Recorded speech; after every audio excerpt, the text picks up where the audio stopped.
أنا جبت لكم معلومات بخصوص سجن صيدنايا الأحمر، وهاي المعلومات راح تساعد الأحرار بإذن الله تعالى بأنهم يوصلوا على الطوابق السفلي في سجن صيدنايا ويفتحوا بوابة سجن صيدنايا الأحمر ويطالعوا المعتقلين بإذن الله. شو كانوا يعذبوك؟ عذبوك كثير؟ بأي سجن أنت كنت؟ بتتذكر؟ سجن صيدنايا. صيدنايا. صيدنايا. يا ابني.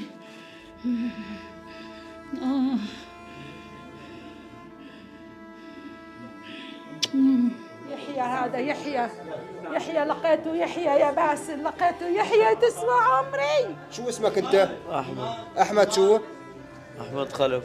قد إيه صار لك موقوف أنت؟ وين كنت محبوس؟ لا تخاف لا تخاف لا تخاف، أنت مرتاح. لا تخاف أنت هلا حر، لا تخاف. أنت حر بين أهلك. سقط بشار، سقط رام. سقط بشار، سقط اللي كان يضربك. احكي شو عملوا فيك جوات السجن؟ شو؟ أنا هلا عشت. أنت هلا عشت؟ الحمد لله على سلامتك. بشار راح، بشار راح، لا تخاف بشار لا تخاف لا تخاف، ما في سجين يحاسبك، ما في حد مشان يحاسبك. هيك انت طلعت هلا رايح عند اهليتك. هرب جردان هرب جردان. شو اسم امك؟ بتعرف امك؟ رجاء. امك رجاء، ابوك؟ أنا لينا. لينا. ابوك؟ بشير. بالطيب. ابوك طيب؟ بالطيب. بحياة ربك طلع لي امي بس طلع لي امي، انا بدي اروح اشوف ان شاء الله. ان شاء الله انا والله ما في شيء، والله منيح بحياة الله.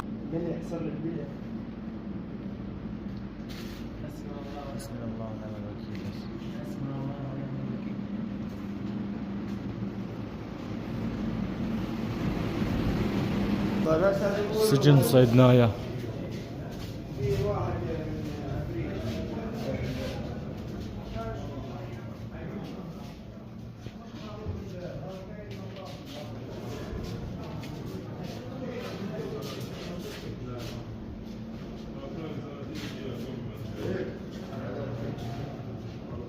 إلا عن شرف. تفرجوا يا شباب، سجن صيدنايا، تفرجوا يا شباب، ليكوا الأكل يا شباب.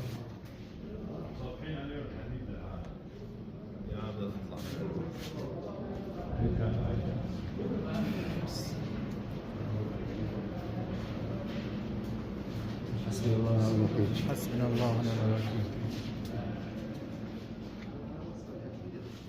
يا شباب اللي بيفوت لهون كان ما بيطلع،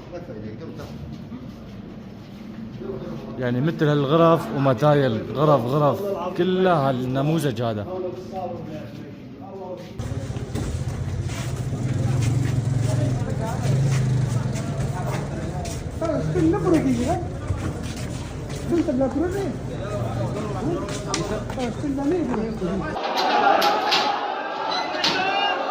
مبروك. طاح.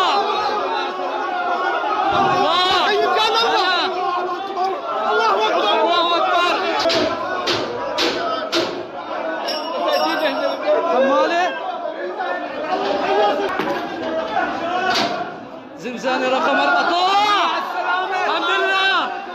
الحمد لله على السلامة.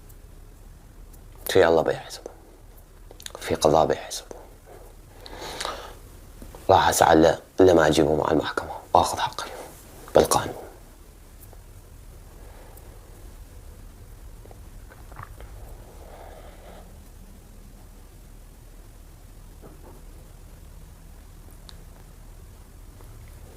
حقي وحق رفقاتي اللي قتلوا،